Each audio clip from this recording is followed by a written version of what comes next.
लाडक्या बहिणींचा जो जानेवारी महिन्याचा लाभ आहे हा साधारणपणे 26 जानेवारीच्या आत त्याची वितरणाची सुरुवात होईल आणि 3 ते 4 दिवसाच्या त्या कालावधीमध्ये ज्या महिला लाभार्थी आहेत त्यांच्या खात्यावर तो लाभ जमा होईल। नमस्कार, मी प्रियांका नागने आपल्या मराठी चॅनलवरती तुमचं सर्वांचं स्वागत आहे। आत्ताच इथे अदिती तटकरे ताईंनी सांगितलं आहे की 26 जानेवारीपर्यंत तुमचा 7वा हप्ता येणार आहे।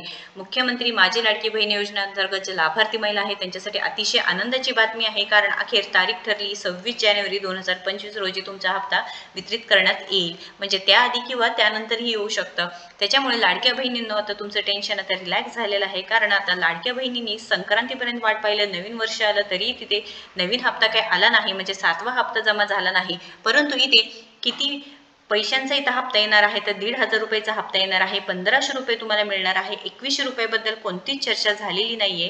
त्यामुळे लाडक्या बहिणींनो तुम्ही जर पात्र असाल, तुम्ही जर निकष पाळून अर्ज केले असतील तर नक्कीच इथे तुम्हाला 1500 रुपयांचा हप्ता मिळणार आहे। आता निकष कोणते कोणते होते ते सुद्धा आपण पाहिलेलं आहे। आवश्यक कागदपत्रे तुम्ही कोणती दिलेली आहे, योजनेची माहिती आहे आणि मेन म्हणजे इथे वेबसाईट सुद्धा सुरू झालेली आहे। तुम्ही पाहू शकता, तुम्ही लॉग इन करू शकणार आहात। अर्जदार लॉग इन वरती गेल्यानंतर तुम्ही इथे लॉग इन सुद्धा करून तुम्ही इथे तुमचे पेंडिंग आहे का अप्रूव्ड आहे ही सर्व माहिती तुम्ही पाहू शकणार आहात।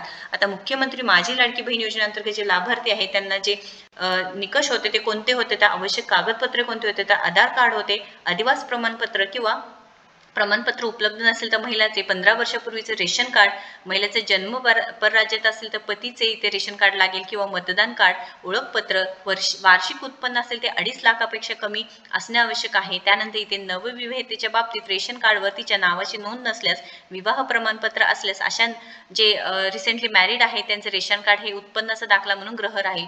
बँक खाते तपशील, लाभार्थी महिलेचे हमीपत्र व फोटो हे रिक्वायर्ड डॉक्युमेंट्स होते। त्यानंतर तिथे सर्व माहिती दिलेली आहे।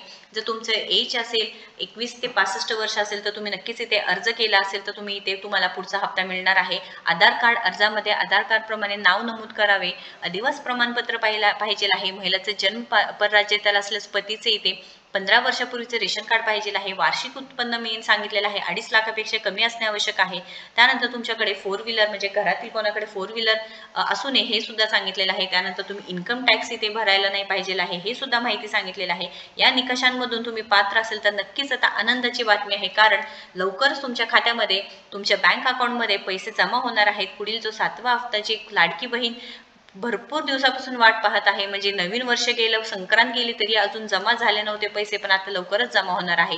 आणि मुख्य म्हणजे इथे लाडकी बहिणीची जी वेबसाईट आहे ते सुद्धा सुरू झालेलं आहे। तुम्ही अर्जदार लॉग इन वरती क्लिक केल्यानंतर तुमचे जे अर्जाचे पेंडिंग आहे का अप्रूव्ड झालेलं आहे, आतापर्यंत किती पैसे मिळालेले आहेत हे सर्व माहिती तुम्ही इथे पाहू शकणार आहात। महत्त्वपूर्ण माहिती आहे, लाडक्या बहिणींना जास्तीत जास्त शेअर करा। आनंदाची बातमी आहे, कारण 7व्या हप्त्याबद्दल माहिती आहे व आपल्या चॅनलवरती अशाच दररोज अपडेट्स येत असतात। सो नक्कीच आपल्या चॅनलला सबस्क्राईब करायचं विसरू नका। जास्तीत जास्त व्हिडिओला शेअर करा, लाईक करा आणि आपल्या चॅनलला सबस्क्राईब करा। धन्यवाद।